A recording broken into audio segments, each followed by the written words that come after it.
नमस्कार, आपका बहुत बहुत स्वागत है हमारे YouTube चैनल पर। तो हम पढ़ रहे थे फार्माकोलॉजी का चैप्टर नंबर 1 जनरल फार्माकोलॉजी। तो लास्ट लेक्चर में हमने फार्माकोलॉजी के बारे में जनरल इंट्रोडक्शन पढ़ा और साथ में ही इसका क्लासिफिकेशन देखा। रूट ऑफ एडमिनिस्ट्रेशन का जो क्लासिफिकेशन होता है उसको भी हमने पढ़ा और उसके एडवांटेजेस और डिसएडवांटेजेस भी देखे। तो इस लेक्चर में हम ड्रग एब्जॉर्प्शन के बारे में पढ़ेंगे। तो आइए समझते हैं ड्रग एब्जॉर्प्शन मतलब होता क्या है। तो यहाँ पर क्या बोला गया है, the process of movement of drug from the site of administration to the site of action. तो यहाँ पर क्या बोल रहा है कि एक प्रोसेस है, ये ड्रग एब्जॉर्प्शन ये एक प्रोसेस है जहाँ पर क्या होती है, ड्रग की मूवमेंट होती है from the site of administration to the site of action. मतलब जहाँ से हम एडमिनिस्ट्रेट करते हैं, ड्रग को लेते हैं अपने बॉडी में, वहाँ से लेके वो ड्रग जहाँ पर अपने एक्शन प्रोड्यूस करता है, जहाँ पर भी अपने एक्शन दिखाता है, तो उस साइड तक पहुँचने तक की जो भी मूवमेंट होती है ड्रग की, तो इस प्रोसेस को हम बोलते हैं ड्रग एब्जॉर्प्शन। तो ये तो इसकी डेफिनेशन हो गई। नेक्स्ट हम देखेंगे types of drug absorption. Drug absorption के कुछ टाइप्स होते हैं, उनके बारे में हम देखेंगे। तो यहाँ पर सबसे पहला टाइप दिया गया है इंट्रासेलुलर ट्रांसपोर्ट। तो इंट्रासेलुलर मतलब क्या होता है कि किसी भी सेल की अंदर से अगर कोई मॉलिक्यूल, कोई भी ड्रग अगर वो एब्जॉर्ब हो रहा है, वो ट्रांसपोर्ट हो रहा है, तो वो एक सेल से, जैसे कि मैं यहाँ पर आपको ड्रॉ करके दिखाती हूँ, तो ये सेल्स है। तो कोई भी अगर ड्रग मॉलिक्यूल हुआ, वो बॉडी में हमारे एंटर हुआ, तो वो ऐसे एक सेल से दूसरे सेल में अगर ट्रांसपोर्ट हो रहा है, इस तरीके से अगर उसका ट्रांसपोर्टेशन हो रहा है, तो ऐसे ट्रांसपोर्ट को हम बोलते हैं इंट्रासेलुलर ट्रांसपोर्ट। तो इंट्रासेलुलर ट्रांसपोर्ट में दो तरीके के ट्रांसपोर्ट होते हैं, एक तो हो गया पैसिव ट्रांसपोर्ट, दूसरा हो गया एक्टिव ट्रांसपोर्ट। तो पैसिव ट्रांसपोर्ट जो होता है, इसमें एनर्जी की ज़रूरत नहीं होती, हमारा जो एटीपी है उसकी ज़रूरत नहीं होती, और एक्टिव ट्रांसपोर्ट में एनर्जी की ज़रूरत होती है। तो यहाँ पर पैसिव ट्रांसपोर्ट में कुछ टाइप्स है और एक्टिव ट्रांसपोर्ट में भी कुछ टाइप्स दिए गए हैं, वो हम यहाँ पर देख लेते हैं।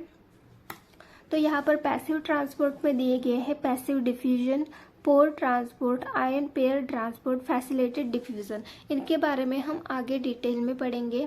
और एक्टिव ट्रांसपोर्ट में दिए गए हैं प्राइमरी और सेकेंडरी, जिसमें सेकेंडरी के और दो टाइप होते हैं, जिसमें सबसे पहला है इम्पोर्ट और सेकेंड है एंटीपोर्ट। देन नेक्स्ट है इंट्रासेलुलर ट्रांसपोर्ट। तो पहले तो हमने देखा इंट्रासेलुलर, यहाँ पर है इंटरसेलुलर।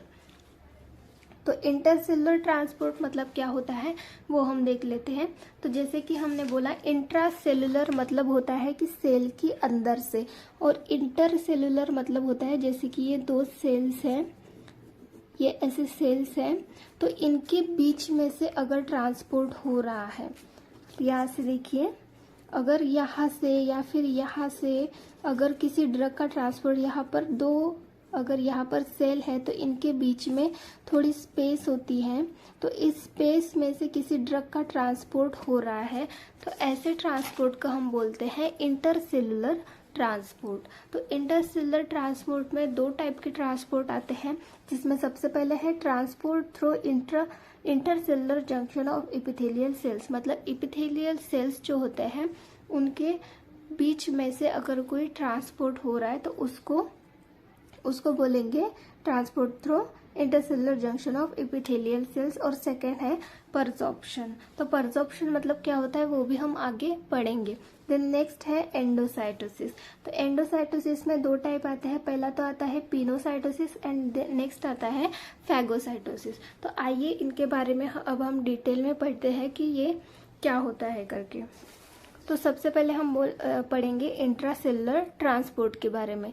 तो इंट्रासेलुलर ट्रांसपोर्ट, जैसे कि मैंने बताया था कि कोई भी मॉलिक्यूल अगर ट्रांसपोर्ट हो रहा है तो वो सेल के अंदर से ट्रांसपोर्ट होता है, ऐसे ट्रांसपोर्ट को हम बोलते हैं इंट्रासेलुलर ट्रांसपोर्ट। यहाँ पर मैंने लिखा भी है transport within the cell, मतलब सेल के अंदर से ट्रांसपोर्ट हो रहा है।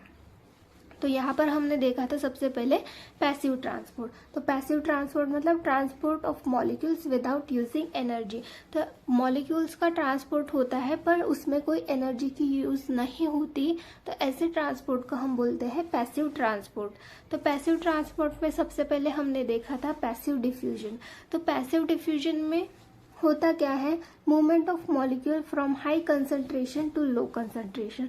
तो यहाँ पर क्या बोल रहा है कि अगर कोई मॉलिक्यूल्स है उसका एक साइड में अगर कंसंट्रेशन ज़्यादा है और दूसरे साइड में कंसंट्रेशन कम है, तो वो जहाँ पर कम कंसंट्रेशन है वहाँ पर वो जाएगा, हाई कंसंट्रेशन से लो कंसंट्रेशन में ट्रांसपोर्ट होगा। तो ऐसे मूवमेंट को हम बोलेंगे पैसिव डिफ्यूजन।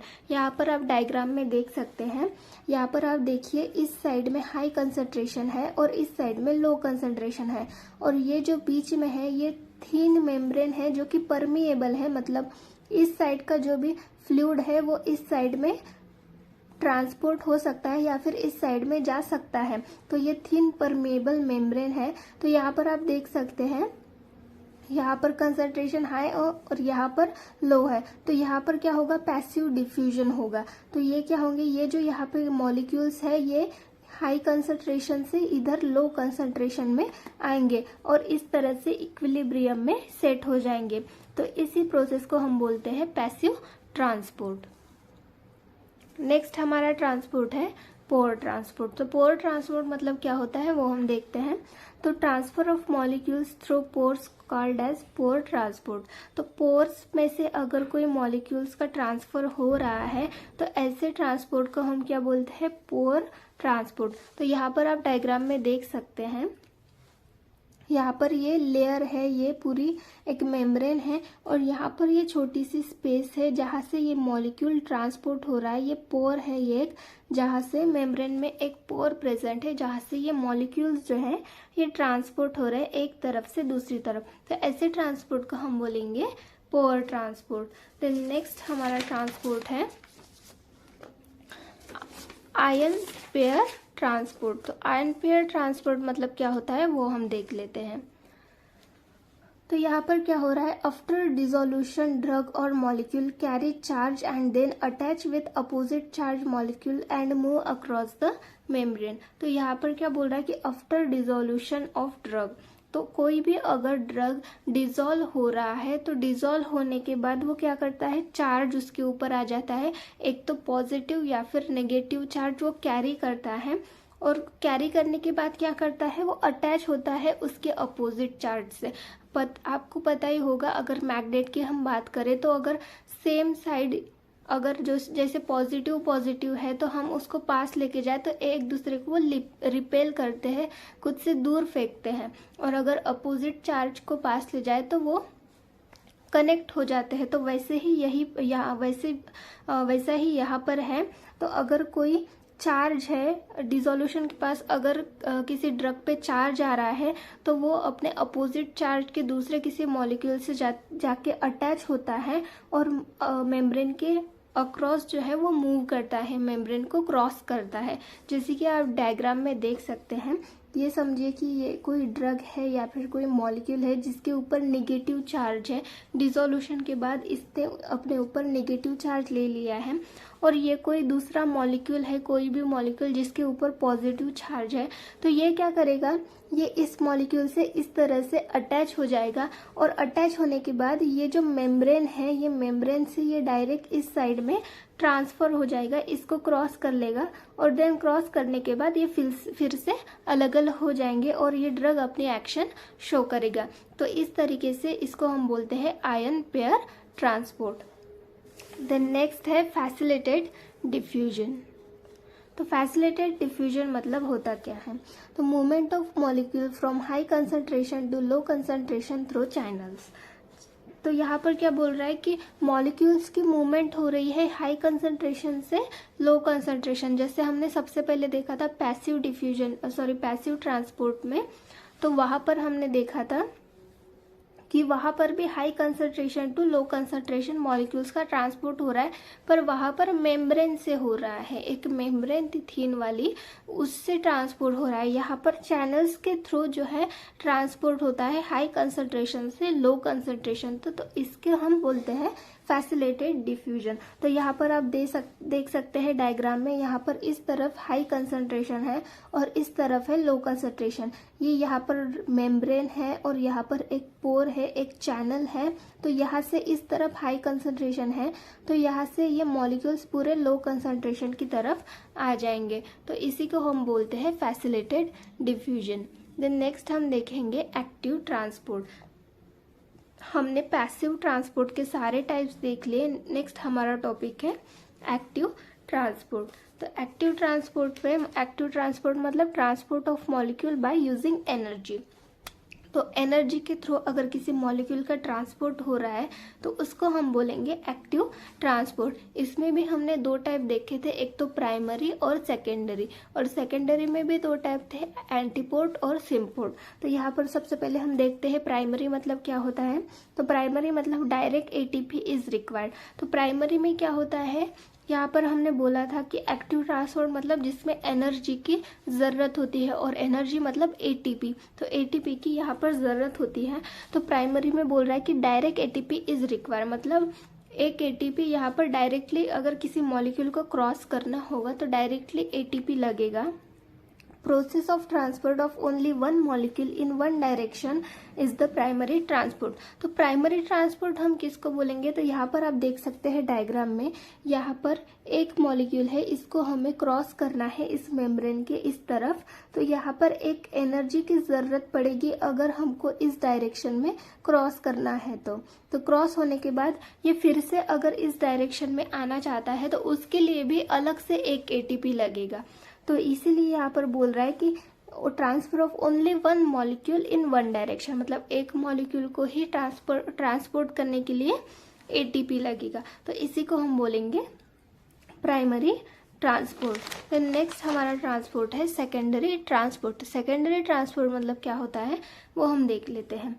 तो direct ATP is not required. तो यहाँ पर क्या बोल रहा है कि डायरेक्ट एटीपी नहीं लगता, जैसे प्राइमरी में हो रहा था वहाँ पर डायरेक्टली एटीपी लग रहा था, पर यहाँ पर डायरेक्ट एटीपी नहीं लगता, नहीं ज़रूरत होती यहाँ पर डायरेक्ट एटीपी की। यहाँ पर क्या बोल रहे हैं, molecule take advantage of existing concentration gradient. तो यहाँ पर क्या बोल रहा है कि जो भी मॉलिक्यूल है जिसको मेम्ब्रेन को क्रॉस करना है, तो वो कोई अगर कंसंट्रेशन हो उसके आसपास कोई मॉलिक्यूल्स हो जो कि एनर्जी के थ्रू वो ट्रांसपोर्ट हो रहे हो, तो उसी में ये मिल जाता है, उन्हीं मॉलिक्यूल्स में ये मिल जाता है और उनके साथ ही वो ट्रांसपोर्ट हो जाता है। इससे क्या होती है, डायरेक्ट एनर्जी नहीं लगती। तो इसमें दो टाइप होते हैं, इट इंक्लूड टू टाइप, एक सिम्पोर्ट और दूसरा होता है एंटीपोर्ट। तो सिम्पोर्ट मतलब क्या होता है, it involve movement of both molecule in same direction. तो यहाँ पर क्या बोल रहा है कि सिम्पोर्ट मतलब क्या, कि वो जो मॉलिक्यूल है, मतलब जो कंसंट्रेशन ग्रेडियंट पहले से ही वहाँ पर है, जो कि ट्रांसफ़र हो रहे हैं, मेम्ब्रेन से क्रॉस हो रहा है, और एक अपना ड्रग है, एक अपना मॉलिक्यूल है ड्रग का, उसको भी सेम डायरेक्शन में ट्रांसपोर्ट होना है। तो ऐसे ट्रांसपोर्ट को हम बोलेंगे सिम्पोर्ट। तो आप यहाँ पर डायग्राम में देख सकते हैं, यहाँ पर ये मॉलिक्यूल कंसंट्रेशन ग्रेडियंट हम बोल सकते हैं, जो कि पहले से यहाँ पर ये मॉलिक्यूल्स प्रेजेंट हैं।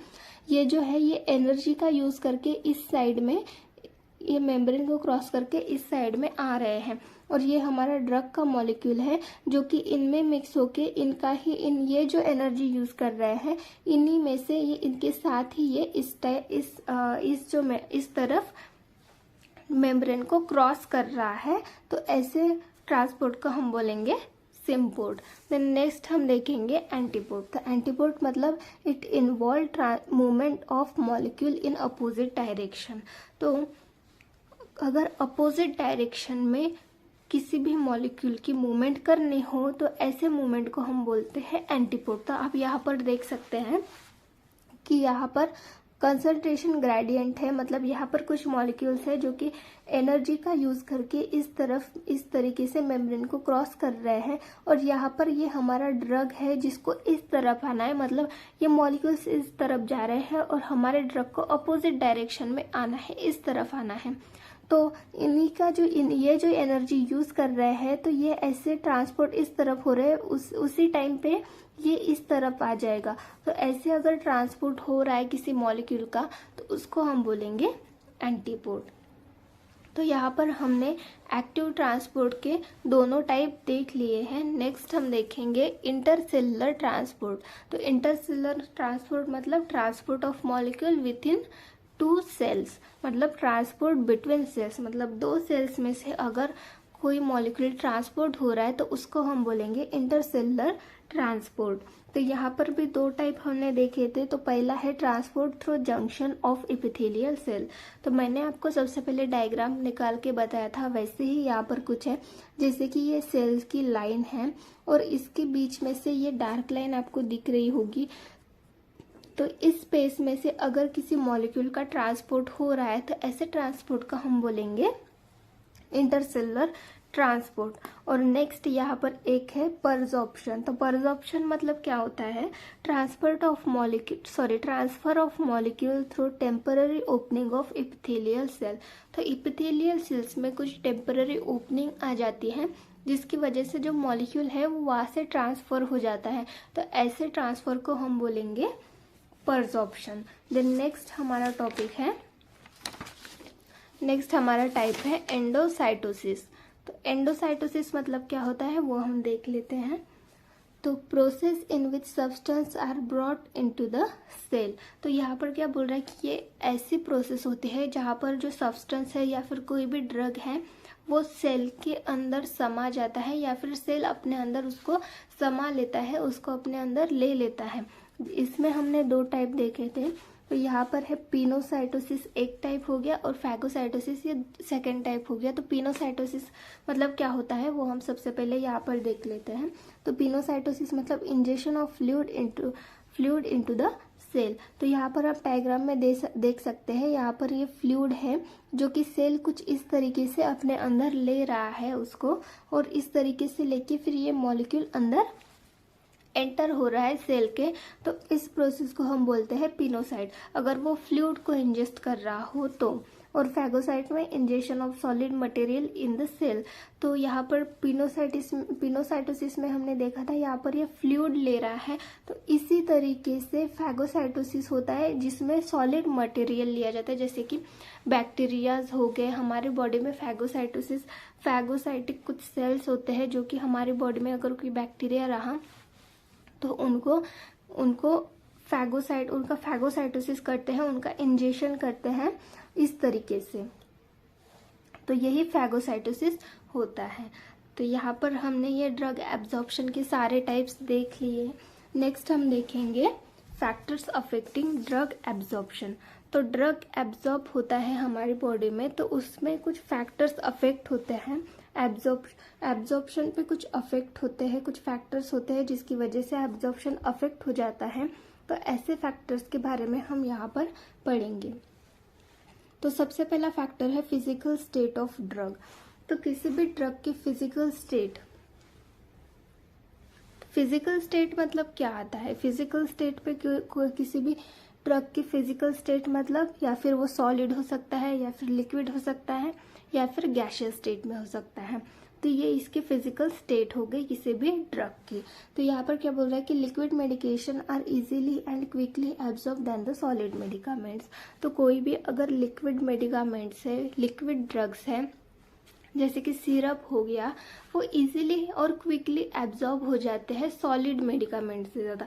मेडिसिन को जो है वो एब्जॉर्ब होने में टाइम लगता है, पर लिक्विड मेडिकामेंट जो होते हैं वो जल्दी से एब्जॉर्ब हो जाते हैं। तो इस तरीके से ये अफेक्ट करता है एब्जॉर्प्शन को। The next area of the absorption. अब देखिए कोई भी एरिया है, अगर वहाँ पर ज़्यादा एरिया होगा तो एब्जॉर्प्शन क्या है जल्दी से हो जाएगा, पर अगर कम एरिया होगा तो वही मॉलिक्यूल्स को जगह नहीं मिलेगी और वो धीरे धीरे एब्जॉर्ब होंगे। तो वही यहाँ पर बोल रहा है कि so larger the area higher the absorption, मतलब जितना लार्ज होगा एरिया उतना ज़्यादा एब्जॉर्प्शन होगा। In small area molecules take time to absorb, छोटे एरिया में मॉलिक्यूल्स जो है वो टाइम लेंगे एब्जॉर्ब होने के लिए। तो नेक्स्ट क्या बोल रहा है, पार्टिकल साइज। तो पार्टिकल साइज मतलब smaller the particle size faster the absorption. तो जितना छोटा साइज होगा, छोटे साइज की अगर मेडिसिन होगी तो वो जल्दी से एब्जॉर्ब हो जाएगी। पर अगर वही हम देखें कि अगर कोई लार्ज साइज की मेडिसिन है तो उसको एब्जॉर्ब होने में टाइम लगेगा ना। तो large molecules are not absorb quickly, मतलब जो बड़े मॉलिक्यूल्स होते हैं वो धीरे धीरे एब्जॉर्ब होते हैं, जल्दी से एब्जॉर्ब नहीं हो पाते। और स्मॉल जो पार्टिकल होते हैं वो जल्दी से एब्जॉर्ब हो जाते हैं। देन नेक्स्ट हमारा फैक्टर है functional integrity of gastrointestinal tract. तो हमारे जो जीआईटी है, जीआई ट्रैक्ट है, गैस्ट्रो इंटेस्टाइनल ट्रैक्ट है, उसकी फंक्शनल इंटेग्रिटी भी डिपेंड करती है। ये भी एक फैक्टर होता है ड्रग एब्जॉर्प्शन के लिए। तो इसमें देखते हैं क्या बोल रहा है, increase in peristaltic activity can effectively reduce the drug absorption. तो यहाँ पर क्या बोल रहा है, अगर हमारी जो पेरिस्टाल्टिक एक्टिविटी है, मतलब मूवमेंट जो है वो बढ़ गई, हमारे बॉडी के अंदर की जो मूवमेंट जैसे ईसोफेगस की हो गई या फिर इंटेस्टाइन की मूवमेंट जो है अगर वो बढ़ गई तो इसकी वजह से जो ड्रग एब्जॉर्प्शन होता है वो कम हो सकता है। तो इस तरीके से जो हमारी गैस्ट्रोइंटेस्टाइनल ट्रैक्ट की फंक्शनल इंटेग्रिटी है वो हमारे ड्रग एब्जॉर्प्शन को अफेक्ट करती है। द नेक्स्ट फैक्टर है पीएच ऑफ ड्रग। तो पीएच ऑफ ड्रग कैसे हमारे ड्रग एब्जॉर्प्शन को अफेक्ट करता है। Acidic medicine such as barbiturates are rapidly absorb from stomach.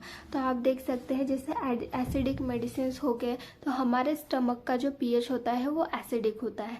तो एसिडिक मेडिसिन अगर हम लेते हैं तो वो सबसे पहले स्टमक में ही जाते हैं। तो जैसे कि बार्बिचूरेट्स मेडिसिन हमने ले ली हमारे बॉडी में तो वो स्टमक में एसिडिक इन्वायरमेंट होता है तो वहाँ पर वो इजीली एब्जॉर्ब हो जाती है। पर यही अगर बेसिक मेडिकेशन हुई तो basic medication are not absorb until they reach the small intestine. तो बेसिक मेडिकेशंस जो होती हैं वो स्टमक में एब्जॉर्ब नहीं होती क्योंकि वहाँ पर एसिडिक इन्वायरमेंट होता है तो वहाँ पर वो एब्जॉर्ब नहीं हो पाती। जब तक वो स्मॉल इंटेस्टाइन तक नहीं पहुँचती तब तक उनका एब्जॉर्प्शन नहीं होता। तो इस तरीके से पीएच ड्रग एब्जॉर्प्शन को अफेक्ट करता है। देन नेक्स्ट है कंसंट्रेशन। तो higher the concentration of drug better the absorption of those drugs. तो जिस भी ड्रग का कंसंट्रेशन हाई है, ज़्यादा है, तो उनका जो एब्जॉर्प्शन होगा वो अच्छा होगा, बेटर होगा। तो यही यहाँ पर बोला गया है। तो इस तरीके से हमने यहाँ पर 6 फैक्टर्स देखे जो कि ड्रग एब्जॉर्प्शन को अफेक्ट करते हैं। देन नेक्स्ट हमारा टॉपिक है बायो अवेलेबिलिटी। तो बायो अवेलेबिलिटी मतलब क्या होता है वो हम देख लेते हैं। तो bio availability means the quantity of drug that is absorbed and reaches systemic circulation after administration by any route। तो यहाँ पर क्या बोल रहा है कि अगर कोई ड्रग हमने किसी भी रूट से लिया, चाहे वो माउथ से हो या फिर इंजेक्शन से डायरेक्टली वेन्स में हो या फिर रेक्टल या फिर टॉपिकल रूट से, किसी भी ड्रग से हमने कोई ड्रग एडमिनिस्टर किया, हमारे बॉडी में लिया, तो वो कितनी क्वांटिटी में हमारे ब्लड में एब्जॉर्ब होता है। हमारे सिस्टमिक सर्कुलेशन मतलब हमारा जो ब्लड होता है उसमें कितनी क्वांटिटी में एब्जॉर्ब होता है, उसी क्वांटिटी को हम बोलते हैं बायो अवेलेबिलिटी। अब आप देखें तो इंट्रावीनस रूट से हम डायरेक्टली हमारे ब्लड में कोई भी ड्रग वहाँ पर इंजेक्ट करते हैं, हमारे ब्लड में डायरेक्टली इंजेक्ट करते हैं, तो उसकी बायो अवेलेबिलिटी हमेशा 100% होती है क्योंकि वो हम डायरेक्टली ब्लड में इंजेक्ट कर रहे हैं। तो सारी जो मेडिसिन है, पूरी 100% मेडिसिन है वो हमारे ब्लड में जा रही है। यही अगर हम ओरल रूट से कोई मेडिसिन लेते हैं तो बायो अवेलेबिलिटी 100% नहीं होती क्योंकि जितना मेडिसिन हम लेते हैं वो पूरी की पूरी हमारे ब्लड में एब्जॉर्ब नहीं होती, वो रास्ते में बीच में ही कहीं डिस्ट्रॉय हो जाती है या फिर वेस्टेज हो जाती है। तो इसीलिए वहाँ पर कभी 100% बायो अवेलेबिलिटी नहीं हो पाती। तो यही यहाँ पर बोला गया है, the bio availability is 100% after intravenous injection, मतलब इंजेक्ट करें हम हमारी बॉडी में डायरेक्ट इंजेक्शन के थ्रू वेन्स में, तो बायो अवेलेबिलिटी जो होगी वो 100% होगी, but it is less after oral administration. वही अगर हम ओरल रूट से ले तो वो 100% नहीं होगी, वो कम होगी। नेक्स्ट हम देखेंगे फैक्टर्स अफेक्टिंग बायो अवेलेबिलिटी। तो कुछ फैक्टर्स है जो कि बायो अवेलेबिलिटी को अफेक्ट करते हैं, वो हम देख लेते हैं कि वो कौन कौन से हैं। तो सबसे पहले है फार्मास्यूटिकल फैक्टर, सेकंड है patient related factor, then route of administration. तो इसको हम डिटेल में आगे पढ़ेंगे। तो सबसे पहले हम देखेंगे फार्मास्यूटिकल फैक्टर। तो फार्मास्यूटिकल फैक्टर में हम यहाँ पर सबसे पहले देखते हैं पार्टिकल साइज। तो आप यहाँ पर देख सकते हैं पार्टिकल साइज। पार्टिकल साइज मतलब जैसे कि हमने देखा था कि जितना छोटा पार्टिकल साइज होगा वो उतना इजीली और जल्दी एब्जॉर्ब होगा, जल्दी से घुल मिल जाएगा और जल्दी से उसका एब्जॉर्प्शन होगा। पर अगर कोई बड़ा पार्टिकल होगा तो उसका एब्जॉर्प्शन में टाइम लगेगा या फिर वो ठीक से एब्जॉर्ब नहीं भी हो सकता है। तो अगर कोई पार्टिकल वो ठीक से एब्जॉर्ब नहीं हुआ, वो 100% एब्जॉर्ब नहीं हुआ, तो 100% मेडिकामेंट या फिर कोई ड्रग होगा वो कैसे हमारी बॉडी में, हमारे ब्लड में कैसे 100% वो एब्जॉर्ब हो पाएगा, नहीं हो पाएगा। तो पार्टिकल साइज ये एक फैक्टर है जो कि बायो अवेलेबिलिटी को अफेक्ट करता है। देन नेक्स्ट है कोटिंग। अगर कोई ड्रग को कोटिंग की गई है, कोटिंग किस लिए करते हैं, या तो वो अच्छा दिखे या फिर कोई अगर अच्छी कड़वी मेडिसिन है तो उसका जो टेस्ट है वो दबाने के लिए वो टेस्ट नहीं आना चाहिए, इसलिए मेडिसिन को कोटिंग किए जाते हैं। तो ऐसे मेडिसिन क्या होते हैं, पूरी तरीके से वो डिज़ोल्व नहीं हो पाते, अच्छे से डिज़ोल्व नहीं हो पाते, जिसकी वजह से वो उनकी जो 100% बायो अवेलेबिलिटी है वो नहीं हो पाती है। देन नेक्स्ट है प्रेजेंस ऑफ एक्सिपिएंट्स। एक्सिपिएंट्स मतलब जैसे कि हमारा एक्टिव फार्मास्यूटिकल इंग्रेडिएंट, मतलब मेन जो ड्रग है, मेन जो हमारी बॉडी में जाके काम करने वाला है, वो हमारा मेन जो ड्रग है, उसके साथ कुछ एक्सिपिएंट्स मतलब जैसे कि बाइंडर, मतलब वो जो मेडिसिन हम बनाते हैं उसको अच्छे से बाइंड करके रखता है, या फिर डिसइंटीग्रेटिंग एजेंट, ऐसे कुछ एक्सिपिएंट्स हम उसमें ऐड करके वो मेडिसिन बनाते हैं। तो ये एक्सिपिएंट्स क्या करते हैं, जब हमारी बॉडी में वो मेडिसिन हम लेते हैं तो ये एक्सिपिएंट्स वो जो हमारा एक्टिव फार्मास्यूटिकल इंग्रेडिएंट है, जो मेन हमारे दवाई है, उसके साथ कुछ रिएक्शंस करके उसकी जो इफेक्टिवनेस है उसको कम कर देती है, जिसकी वजह से हमारे ब्लड में वो 100% एब्जॉर्ब नहीं हो पाता। तो इसकी वजह से जो है बायो अवेलेबिलिटी 100% नहीं हो पाती। तो यही होता है तो ये एक फैक्टर हो गया प्रेजेंस ऑफ एक्सिपिएंट, जिसकी वजह से बायो अवेलेबिलिटी पूरी नहीं हो पाती, 100% नहीं हो पाती।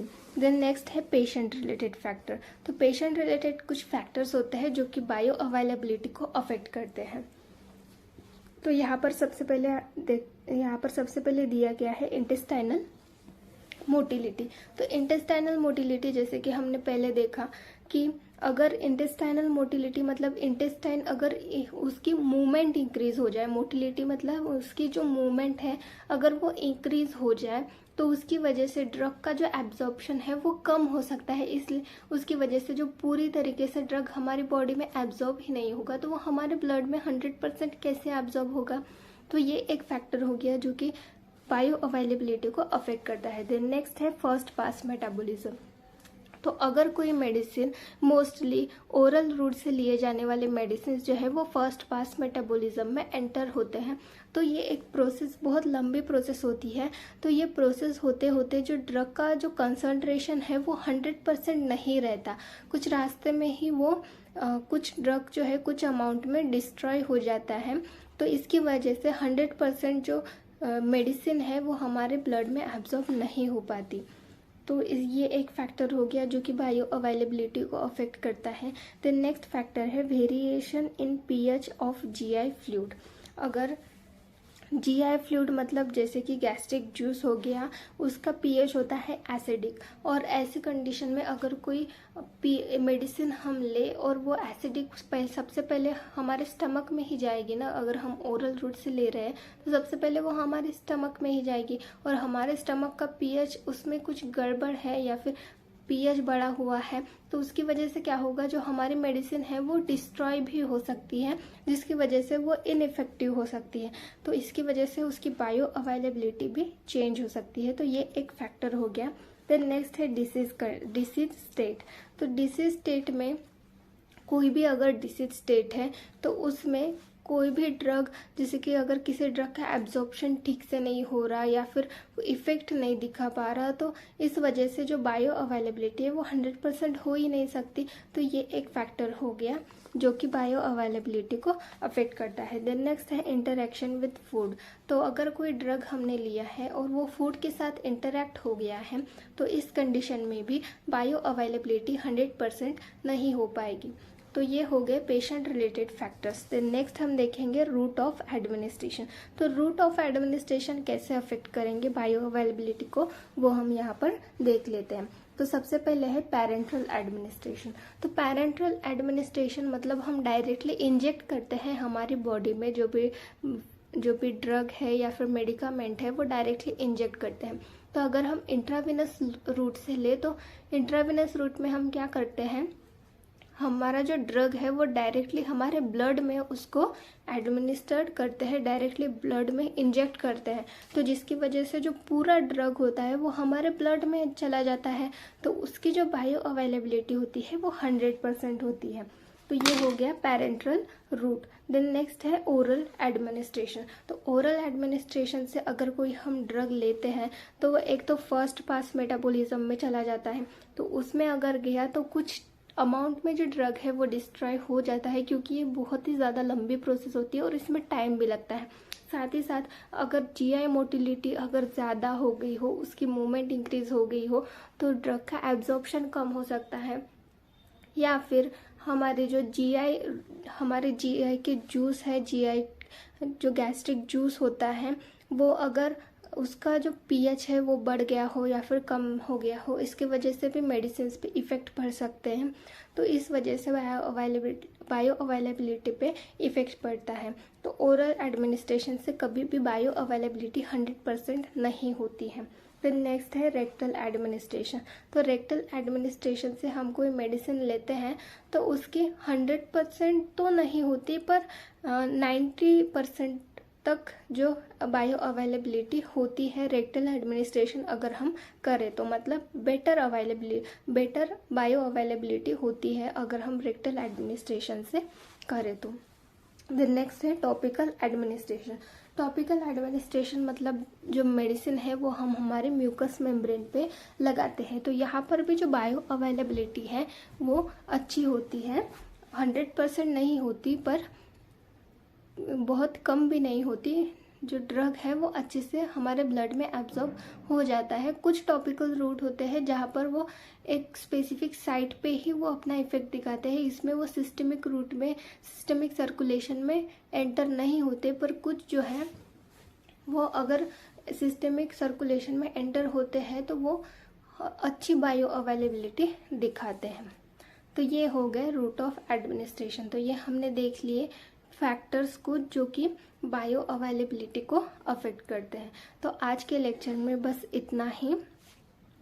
अगर आपको हमारी ये छोटी सी कोशिश अच्छी लग रही हो तो प्लीज़ हमारे चैनल को लाइक करें, शेयर करें और सब्सक्राइब करें। Thank you.